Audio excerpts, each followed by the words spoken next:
ওরে আমাদের বড় বোন ছিল, আমার কোনো বড় বোন নাই। কিন্তু স্পন্সরের ড্রেস পরতো না। ওনার সাপোর্টেই কিন্তু আমি আজকে এখানে এসেছি। ওনাকে হসপিটালে নিয়ে আসা হইলো না, মানে আমার কাছে এটা খুব আশ্চর্য মনে হলো যে সুস্থ থাকবি, কিন্তু আজকে ওনার এই অবস্থা হলো। আমি বুঝলাম না ইউসুফ ভাই কেন। জ্বরটা থাকে, আমি বোন আসতে পারবো না। আমি না তখন ভেবেছি যে এটা একটা বাত জ্বর কিংবা সিজনাল জ্বর হবে, কিন্তু এই জ্বর যে তার জীবন কেড়ে নিবে এটা আসলে আমাদের বোধগম্য ছিল না। কতটা আর্টিস্টিক হলে সে নিজের পোশাকগুলো নিজেই বানায়, তৈরি করে। সে কিন্তু স্পন্সরের ড্রেস পরতো না বা অন্য ব্র্যান্ডের ড্রেস পরতো না। সে নিজের ড্রেসগুলো নিজেই ডিজাইন করে পরার চেষ্টা করতো। আসলে ওনার যেই যোগ্যতা, ওনার যেই পরিমাণ আমি বলবো প্রতিভা, আমি জানি না আমরা বাংলাদেশে জনগণ বা আমরা আর্টিস্টরা তাকে কতটুকু মানে সম্মান দিতে পেরেছি বা তার প্রতিভাকে আমরা কতটুকু স্মরণ রাখতে পারবো। বিশ্বব্যাপী তিনি আমাদের যে প্রতিভা ছড়িয়ে দিয়েছেন, এটা আসলে আমার মনে হয় যে খুবই সামান্য আমরা তার জন্য যা করতে পেরেছি, তার প্রতিভার জন্য যা করতে পেরেছি। আমার সাথে বন্ডিংটা অনেক ভালো ছিল, কারণ আমিও একজন নৃত্যশিল্পী থেকে আসছি। অঞ্জনা আপাও একজন নৃত্যশিল্পী ছিল, উনি আমাকে সবসময় আমাকে সাপোর্ট করতো। এই যে আজকে যে নির্বাচন করে আমি যে এখানে আসছি, সেটা উনি আমাকে প্রথম সাপোর্ট করছে। ওনার সাপোর্টেই কিন্তু আমি আজকে এখানে এসেছি। আমি একজন নৃত্যশিল্পী হিসেবে, আমি একজন মানে অভিনেত্রী হিসাবে, আমি শিল্পী সমিতিতে আমি চারবার আমি জায়গা করে নিয়েছি। আমি হচ্ছে অঞ্জনা পারের সাপোর্টটাই আসলে অনেক বেশি ছিল আমার কাছে। এবারও যে আমরা মানে বিজয় হতে পারি নাই, অনেক সময় সে আমাকে ফোন করে বুঝাইতো, মানে ওরে আমাদের বড় বোন ছিল, আমার কোনো বড় বোন নাই। আমার একটা বড় বোন আছে, উনি হচ্ছে আমার আরেকটা বড় বোন। আমি সিনেমায় আমি শিশু শিল্পী থেকে কাজ করি, সেই তখন থেকেই উনি আমাকে অনেক সাপোর্ট দিয়েছে, অনেক। আর যারা আমরা নৃত্যশিল্পী তাদেরকে সবসময় সাপোর্ট করতো, যে তোমরা এই জায়গায় যেতে পারবো, ওই জায়গায় যেতে পারবো, সবসময় সাপোর্ট করতো আমাদেরকে সে।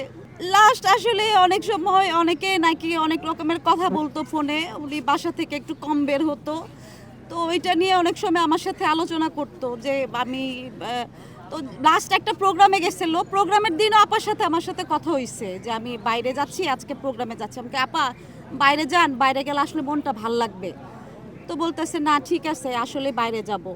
তো আসলে ওইটাই যে তার শেষ প্রোগ্রাম হবে, ওইটা আসলে কোনোদিন কল্পনাই করতে পারি নাই। আর উনি এত সুস্থ একজন মানুষ, আমাদেরকে বলতো এটা খাবি, এটা করবি, এইভাবে চলবি, সুস্থ থাকবি, কিন্তু আজকে ওনার এই অবস্থা হলো। আমি বুঝলাম না ইউসুফ ভাই কেন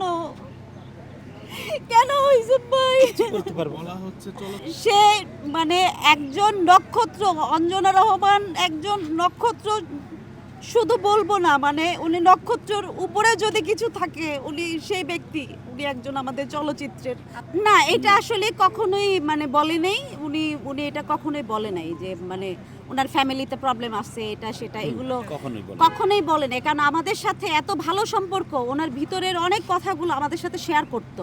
উনি আসলে একটা বাচ্চার মতো ছিল, যে আমরা যে মানে এত জুনিয়র আর্টিস্ট ওনার তুলনায়, উনি সবসময় কিন্তু বাচ্চার মতো বলতো যে আমার এটা হয়েছে, আমার এটা হয়েছে, আজকে এটা করছে, আজকে এটা করছি, সবসময় শেয়ার করতো। কিন্তু কখনো শুনি নাই তার ফ্যামিলিতে কোনো প্রবলেম হয়েছে, এটা আসলে আমরা জানি না আসলে। আর ওনার সাথে আমার শেষ কথা হয় আমার জন্মদিনের 4-5 দিন পরে। তখন ওনার একটু জ্বর ছিল। উনি বললেন যে ওনার রাতের বেলা জ্বর আসে, দিনে আবার একটু সুস্থ থাকেন, ভালো থাকেন, এটাই উনি বলেছিলেন। আমার কষ্টটা একটা জায়গাতেই, যে মানে ওনার চিকিৎসাটা নিয়ে এত অবহেলাটা কেন হলো, এটাই আমার প্রশ্ন।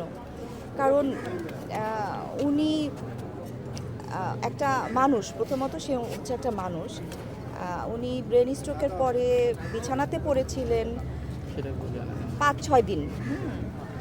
ওখানেই বাথরুম ওখানেই করতেন, বিছানাতেই। তারপরেও ওনাকে হসপিটালে নিয়ে আসা হইলো না, মানে আমার কাছে এটা খুব আশ্চর্য মনে হইলো যে